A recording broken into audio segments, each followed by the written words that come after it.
أصدرت محكمة حكما بالسجن النافذ لمدة 2 شهرين وغرامة مالية قدرها 2000 درهم بحق الفنانة المغربية كريمة غيث، وذلك بعد إدانتها بتهمة إهانة موظف عمومي أثناء أداء مهامه.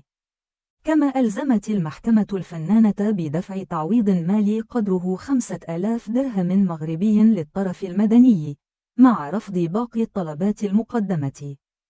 ووفقا لتقارير إعلامية محلية، بدأت القضية عندما وجهت النيابة العامة في المغرب تهما للفنانة كريمة غيث تتعلق بإهانة موظف عمومي أثناء مزاولة عمله، حيث اتهمت بالإساءة إلى شرطي في مطار المنارة الدولي بمدينة. وقد تم توقيف الفنانة من قبل شرطة المطار، واتخذت الإجراءات القانونية اللازمة بحقها، لتتم إحالتها بعد ذلك إلى النيابة العامة التي قررت متابعة القضية.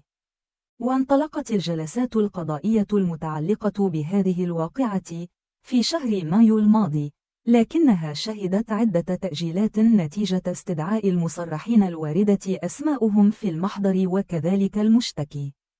وفي جلسة عقدت بتاريخ 14 من نوفمبر الماضي، جرت مناقشة الملف بشكل موسع قبل أن يتم حجز القضية للنطق بالحكم.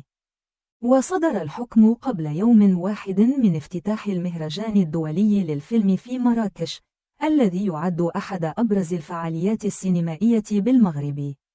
ورغم الأجواء المحيطة بالقضية، ظهرت كريمة غيث بإطلالة جريئة ولافتة على السجادة الحمراء خلال المهرجان، ما أثار اهتماما واسعا في الأوساط الإعلامية والفنية.